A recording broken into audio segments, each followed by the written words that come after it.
تبتغوا من فضله إنه كان بكم رحيما وإذا مسكم الضر في البحر ضل من تدعون إلا إياه فلما نجاكم إلى البر أعرضتم وكان الإنسان كفورا أفأمنتم أن يخسف بكم جانب البر أو يرسل عليكم حاصبا ثم لا تجدوا لكم وكيلا أم أمنتم أن يعيدكم فيه تارة أخرى فيرسل عليكم قاصفا من الريح فيغرقكم بما كفرتم ثم لا تجدوا لكم علينا به تبيا وَلَقَدْ كَرَّمْنَا بَنِي آدَمَ وَحَمَلْنَاهُمْ فِي الْبَرِّ وَالْبَحْرِ وَرَزَقْنَاهُم مِّنَ الطَّيِّبَاتِ وَفَضَّلْنَاهُمْ عَلَىٰ كَثِيرٍ مِّمَّنْ خَلَقْنَا تَفْصِيلًا. अब इन आयात का तर्जुमा Der Verse lautet: Als wir zu den Engeln sprachen, bezeuget Adam Ehrerbietung, da bezeugten sie Ehrerbietung, nur Iblis nicht. Er sprach: Soll ich mich beugen vor einem, den du aus Ton erschaffen hast? Er sprach weiter: Was dünket dich? Dieser ist's, den du höher geehrt hast als mich. Willst du mir Frist geben bis zum Tage der Auferstehung, so will ich gewisslich Gewalt erlangen über seine Nachkommen bis auf wenige. Er sprach: Fort mit dir, und wer von ihnen dir folgt, fürwahr, die Hölle soll euer aller Lohn sein, ein ausgiebiger Lohn. Und betöre nun von ihnen, wen du vermagst, mit deiner Stimme und treibe gegen sie dein Ross und deinen Fuß und sei ihr Teilhaber an Vermögen und Kindern und mache ihnen Versprechungen. Und Satan verspricht ihnen nur Trug. Über meine Diener aber wirst du gewiss keine Macht haben, und dein Herr genügt als Beschützer.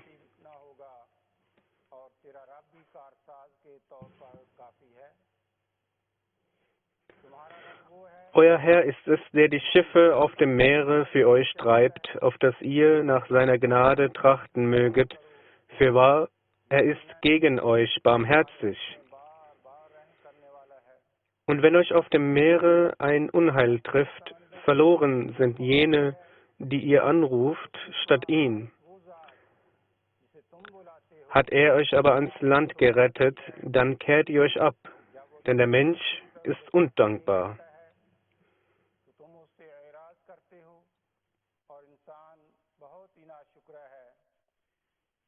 Fühlt ihr euch denn sicher davor, dass er euch nicht auf dem Festland vernichten oder einen heftigen Wind gegen euch senden wird, so dass ihr dann keinen Beschützer für euch findet? Oder fühlt ihr euch sicher davor, dass er euch nicht noch ein zweites Mal dorthin zurückschickt und einen Sturmwind gegen euch entsendet und euch ertrinken lässt für euren Unglauben? Ihr werdet dann darauf keinen Helfer finden, für euch wider uns. Wir haben doch wahrlich die Kinder Adams geehrt und sie über Land und Meer getragen und sie versorgt mit guten Dingen und sie ausgezeichnet, eine Auszeichnung von jenen vielen, die wir geschaffen.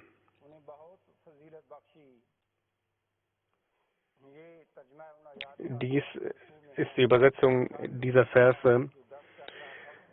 Gestern fehlten noch zwei Punkte.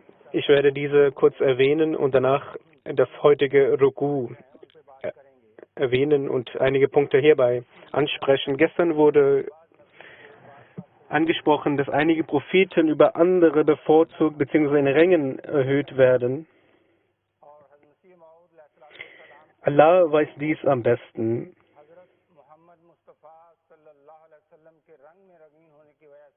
Der verheißene Messias a.s. hat einen Rang erhalten in der Gefolgschaft des heiligen Propheten sallallahu alaihi wasallam, und Hazrat Musleh Maud radhiyallahu anhu hat dies folgendermaßen erwähnt.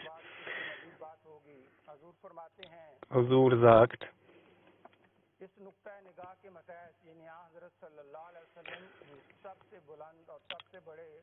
jene Thematik, dass der heilige Prophet sallallahu alaihi wasallam der beste aller Propheten, die Sonne ist und der verheißene Messias der Mond ist, er sagt,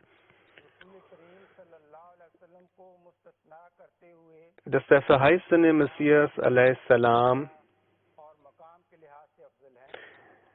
von allen anderen Propheten außer dem heiligen Propheten in Ringen erhöht ist.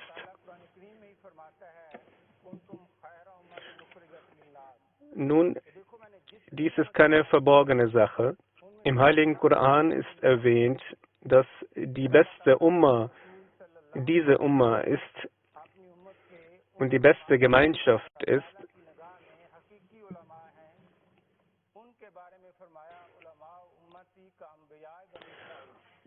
Ferner hat der heilige Prophet sallallahu alaihi wasallam gesagt, dass die Gelehrten seiner Umma Ränge erreichen werden, wie die der Propheten der Kinder Israels. Propheten der Kinder Israels, Namen wie Hazrat Moses a.s., Hazrat David a.s. sind hierbei zu erwähnen. Sie können hierbei studieren, die Literatur studieren und werden sehen, dass kein Gelehrter hierbei eine Frage aufgeworfen hat. Hierbei wird keine Kritik geäußert, aber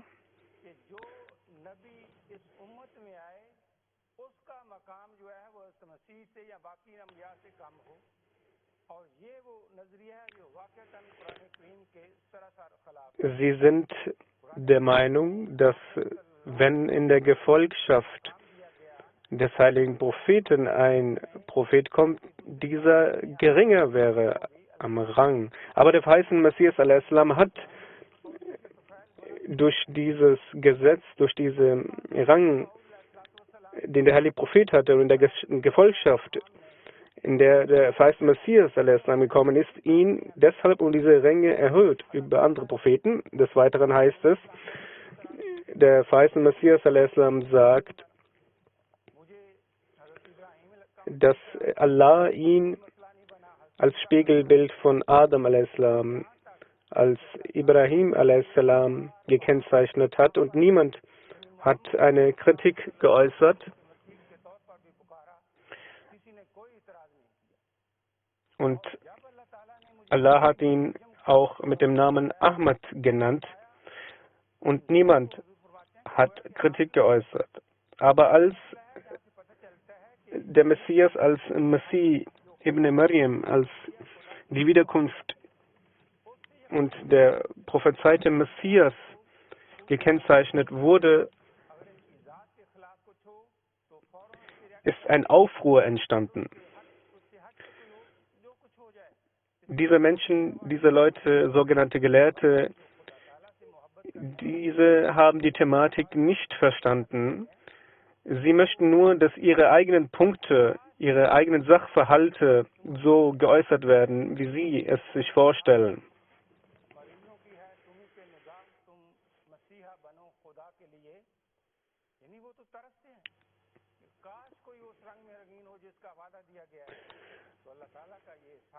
Es ist die Güte und Gnade Allahs, dass Allah uns ermöglicht hat, an diesem Imam, am verheißenen Messias a.s. geglaubt haben.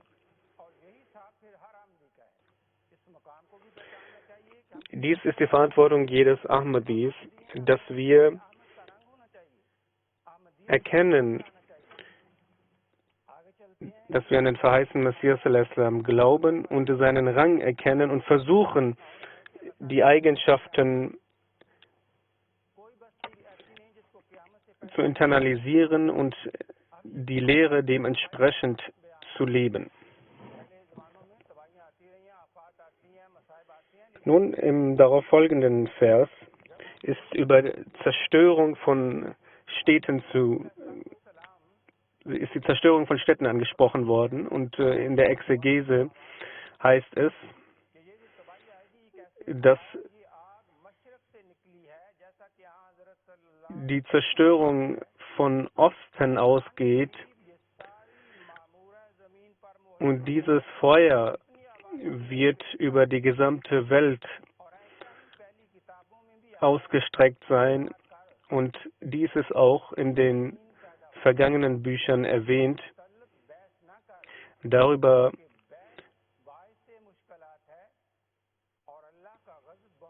dies ist sehr deutlich dargelegt worden. Weiter sagt der verheißene Messias, die Pest ist nicht eine Krankheit, sondern ein Feuer, das entfacht wurde. Es ist das Dabatul Ars, durch dessen Biss die Menschen Zerstörung erleiden, weil sie nicht an die Zeichen Gottes geglaubt haben. Er sagt weiter, der Grund ist hierbei, weil die Menschen nicht Taqwa, also keine Gottesfurcht, verinnerlichen und nach Gottesfurcht handeln und in frevelhaften Handeln und Ausschweifungen ihr Leben verbringen. Hazrat Musleh Maud Zalanu hat in seiner Exegese über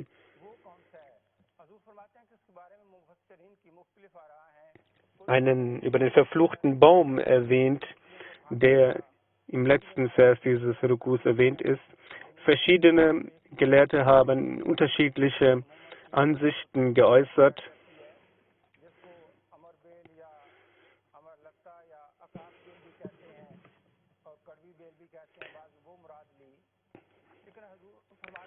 Er sagt,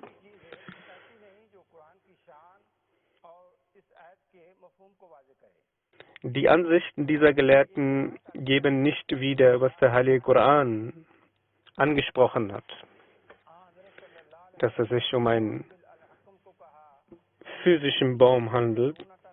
Es ist in einer Überlieferung erwähnt von Hazrat Aisha, dass sie sagte zu einer bestimmten Person, dass die Verwandtschaft oder die Nachkommen von dieser Person als Shajara Mal'una, als verfluchter Baum gekennzeichnet wurde. Und Hazrat Musleh Maud sagt, dass eine weitere Bedeutung mir erklärt wurde von Gott. Um diese Bedeutung, um diese Exegese zu verstehen, muss man zuerst Shajara, also Baum, verstehen. Damit ist ein Baum gemeint, auch eine Verwandtschaft, auch ein Stamm zu verstehen. In diesem Sinne müssen wir verstehen, welche Nachkommenschaft, welche Verwandtschaft bzw. welcher Stamm zu verstehen ist, der als verflucht bezeichnet wurde. Und in einem Vers erkennen wir dies. Das heißt, dass jene aus den Kindern Israels, die die Propheten abgelehnt haben, diese werden als verflucht bezeichnet.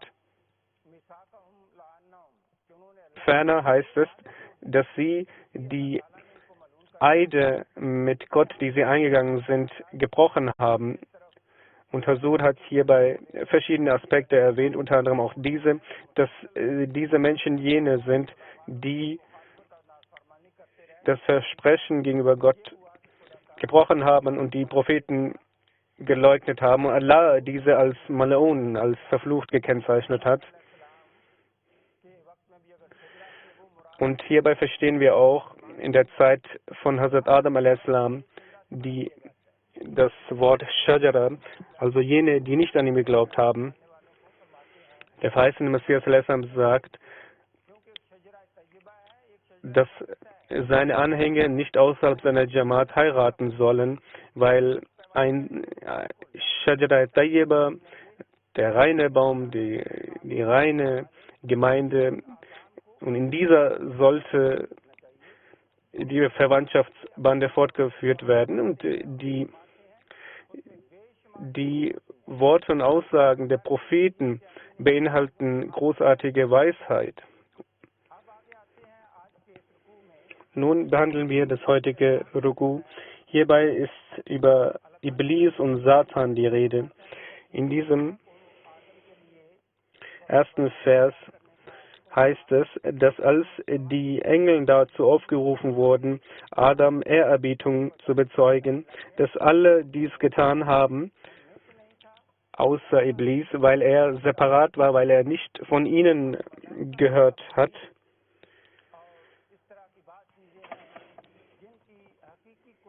Nun, die wahre Bedeutung zu verstehen von Iblis und von Engeln können wir nicht ohne die Gnade Allahs verstehen.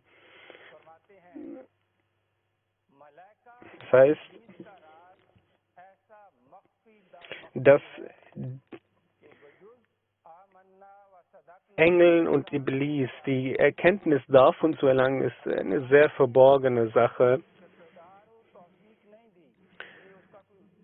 Es heißt, Iblis hat nicht ein besonderes Recht oder eine Macht gegeben. Es ist eine Kraft, keine physische Kraft, sondern es ist eine Kraft, die den Menschen zum Bösen leitet und Engel, die zum Guten leiten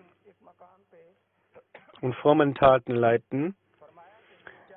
An einer anderen Stelle sagte der heilige Messias, es sind 4 Dinge, die über der Kraft des Menschen sehen, dass er nicht diese Dinge oder von diesen Dingen Erkenntnis erlangen kann oder die vollkommene Erkenntnis davon erlangen kann. Erstens ist Allah.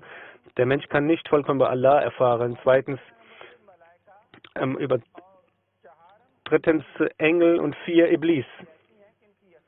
Dies sind die Punkte, dass diese Sachverhalte nicht in der Macht des Menschen sind, vollständig zu verstehen. Man sollte anerkennen, dass dies vorhanden ist und Allah hat dies im Heiligen Koran erwähnt.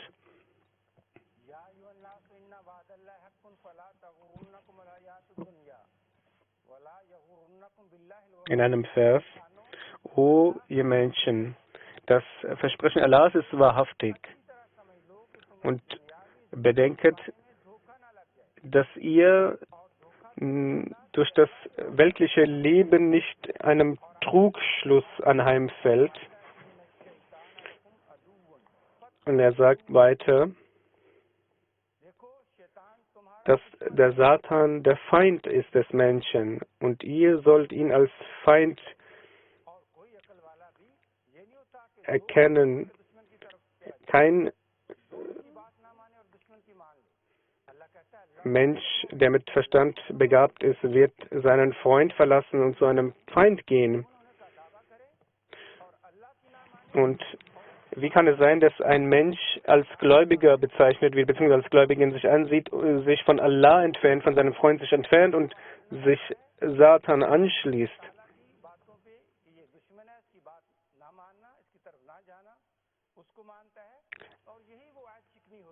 Das ist ein Vertragsbruch.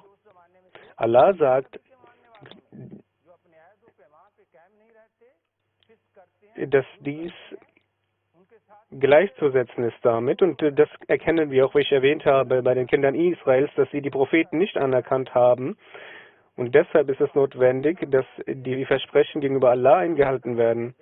Weiter heißt es, dass Iblis sagt, dass wenn ihm Zeit gewährt wird, dass wenn ihm Frist gewährt wird bis zum Tage der Auferstehung, so will ich gewisslich Gewalt erlangen über seine Nachkommen, bis auf wenige. Er sagt, bis auf wenige, also jene, die nicht ihm folgen, also jene, die Allah folgen. Allah sagt zum Satan, er kann alle Machenschaften, alle Versuche unternehmen und durch weltliche Dinge und versuchen, den Menschen Angst einzuflößen, Menschen zu beeinflussen, von vorne, rechts, links und von hinten durch unterschiedliche Art und Weise, um den Menschen weg von Gott zu bringen. Aber Allah sagt, meine Diener werden nicht von dir beeinflusst werden können. Und diese Bedeutung, dass er bis zum Tag der Auferstehung eine Frist gewährt worden ist, Hazrat Muslim Maud sagt, dass bis zum Tage der Auferstehung damit gemeint ist, dass der Mensch, bis er nicht den Zustand erreicht, dass er spirituell lebendig wird.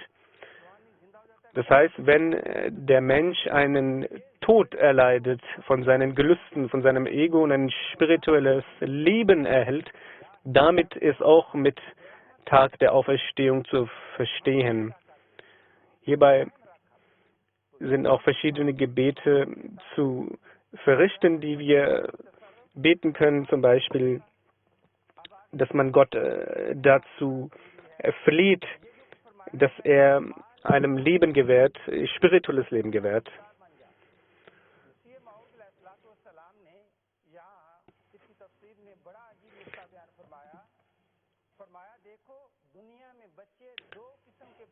Des Weiteren heißt es, der Falschmessier sagt,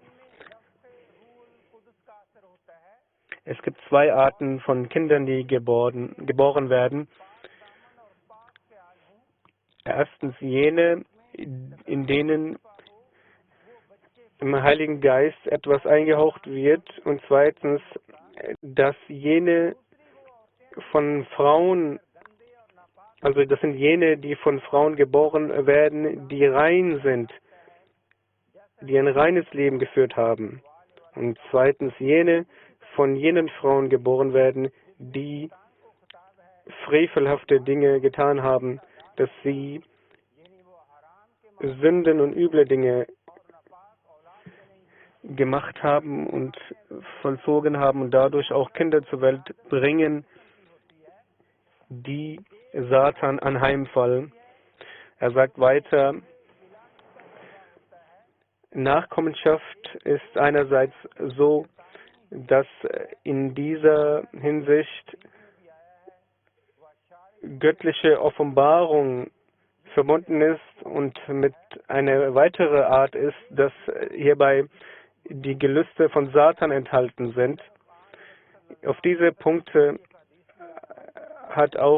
diese Punkte betreffend spricht auch eine Überlieferung des heiligen Propheten an, dass wenn ein Ehepaar Kinder möchte und die Absicht hat, Kinder zu haben, Nachkommen zu haben, dass sie das Gebet verrichten sollen, ein Gebet, das in der Überlieferung steht: O Allah, bitte beschütze uns auch vor satanischen Einflüsterungen und die Nachkommenschaft oder die Kinder, die nun geboren werden, dass auch diese geschützt werden vor den Gelüsten, von den Einflüsterungen, von der Beeinflussung des Satans, und Allah schützt dann dahingehend auch das Kind. Es ist nicht so, dass ein Kind urplötzlich üble Dinge begeht, sondern es ist ein Prozess und man muss diesen Prozess mit reinen frommen Taten beginnen und fortführen. Nun, wenn man auch dies ist auch im Nikah erwähnt, wenn der Ehebund geschlossen wird, dass man hierbei die Wahl offen steht, dass wenn man reine Nachkommenschaft möchte, dann soll man sich selbst reformieren und rein werden. Wenn die Ehepartner rein sind, wenn die Ehefrau und der Ehemann rein sind, dann ist es gewiss so, dass auch die Kinder reine Kinder geboren werden. Also wie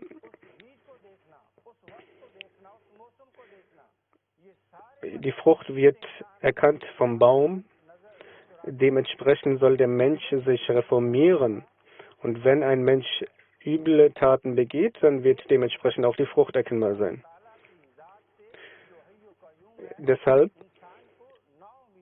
sollte ein Mensch nicht hoffnungslos sein gegenüber Allah, dem Wesen, der Hayyu Ya Qayyum ist, der Leben schenken ist, der Erhalter ist. Er ist der Allmächtige. Er ist der Kenner des Verborgenen. Allah sagt im Heiligen Koran, schaut, Allah ist der Schöpfer von der Schöpfung und von den Handlungen. Und der Messias sagt, Khalq, also die Schöpfung. Was bedeutet dies? Es sind Dinge, aus denen etwas geschaffen wird. Und Amr ist etwas, das eine Bedeutung hierbei ist die, dass aus nichts etwas erschaffen wird. Und Allah hat die Macht über beide Dinge. Wenn gewisse Sachverhalte, gewisse Dinge beschädigt sind, so kann er diese zu Guten wenden. Wenn es irgendeine Problematik gibt, dann kann er diese zum Guten wenden, wenn sie Probleme haben. Werfen sich sie ihm nieder. Er wird mit ihnen sein, und das heißt, dass er sogar Tote zu Leben erweckt, im spirituellen Sinne.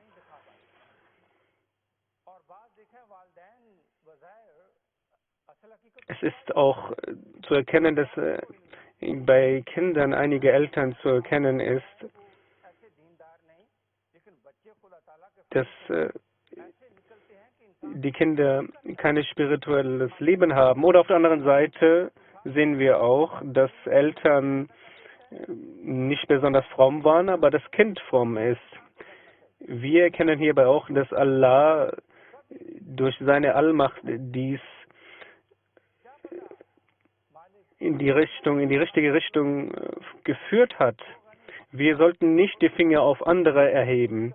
Allah ist jener, der Erhalter ist, der Leben gewährt. Und wenn wir auf unsere Finger zu anderen erheben, ist es gut möglich, dass aus jenen Allah solche Menschen macht, die überaus fromm sind und rechtschaffen sind. Nun, es ist notwendig, dass man durch die Rezitation des Heiligen Korans die Dinge erkennt und versteht und mit reinem Herzen versucht, zu Allah zu gelangen. All diese Dinge wie Groll, Argwohn und Feindschaft wird vergehen. Und sie werden Liebe zeigen. Zu jedem Menschen werden sie Liebe senden, wenn sie diesen Weg gehen und Allah finden. Wie es in einem Vers von Ubaidullah Alim heißt, einem Dichter, er sagt,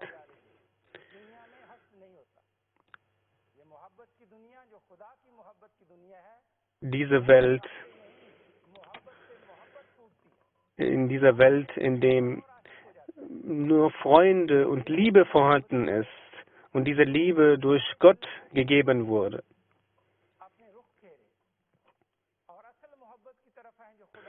Die wahrhaftige Liebe ist die Liebe Allahs.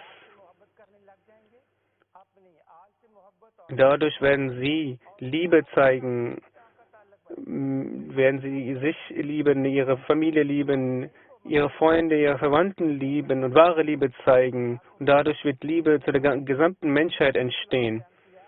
Und dadurch hat auch Allah den feisten Messias gesandt, um uns diese Dinge auch zu lehren. Möge Allah uns die Kraft gewähren, dies zu verstehen. Assalamu alaikum wa rahmatullah.